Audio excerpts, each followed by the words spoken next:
Hi friends, every Sunday வீட்டிலேருந்து போர் அடிச்சதுன்னு சொல்லி நாங்கள் நேஷ்னல் கிண்டி பார்க் வந்தோம். முதல்ல நாங்கள் டிக்கெட் வாங்கிட்டு உள்ளே நுழைஞ்சிட்டோம். உள்ளே நுழைஞ்சோடனே பார்த்தா மான் அதிசயமாக இருந்தது. மானராக பார்த்துட்டு அப்படியே மான் தண்ணி குடிச்சது. அதை பார்த்துட்டு பறவைங்களை பார்க்க போயிட்டோம்.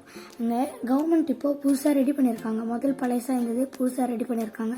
அங்கே செமையாக இருந்தது. அந்த பறவைங்கள்லாம் வித்தியாசமாக இருந்தது முதல் பார்த்த விட.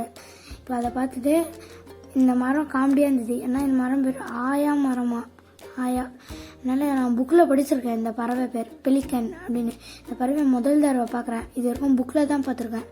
சரி, நெக்ஸ்ட்டு நாங்கள் கிளம்பிட்டோம் முதல்ல வாய் திறந்து பயமாக இருந்தது. என் தங்கச்சி பயப்படுவா.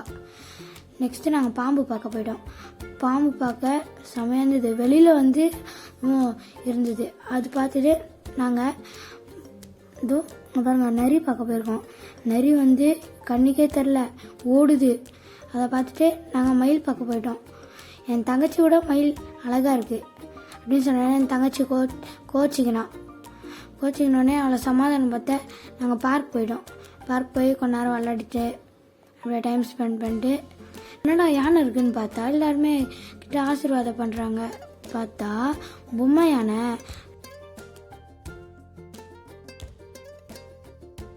ஆஸ்ட்ரிச் பார்க்க வந்தோம். என்னை பார்த்து பயந்து ஓடுதுன்னு பார்த்தா என் அம்மாவை பார்த்து பயந்து ஓடிச்சு. சரி, நெக்ஸ்ட்டு டக்கு அப்படின்னு இருந்துச்சு. அதை பார்த்தோம். நல்லா இருந்தது அந்த டக்ஸ் கூட. அதை பார்த்துட்டு நெக்ஸ்ட்டு என் தங்கச்சி வேறு லைட்டாக ஃபீவராக இருந்தது. தூக்குன்னு அடைப்பிட்டேன். எங்கள் அம்மாவை தொல்லை பண்ணதுனால நானே தூக்கிட்டேன். எப்பா முடியவே இல்லை, மூச்சு வேறு வாங்குச்சு. நாங்கள் பார்த்துட்டு வெளியில் கிளம்பிட்டோம். நீங்களும் இதே மாதிரி உங்கள் ஃபேமிலியோடு இதை விசிட் பண்ணுங்கள். போகும்போது எனக்கு பிடிச்ச டைனோசர். நான் அதோட என் தங்கச்சி பிறக்கும் போது பார்த்தேன் இதை. அப்புறம் பார்த்துட்டு பாய் சொல்லிட்டு நாங்கள் அப்படியே வெளியில் வந்துட்டோம். ஃபோட்டோ எடுக்கிறாங்கன்னு பார்த்தா சிலை ஃபோட்டோ எடுத்துகிட்டு இருந்தாங்க. அப்படியே நல்லா இருந்தது. அப்புறம் பார்த்துட்டு அப்படியே கிளம்பிட்டோம்.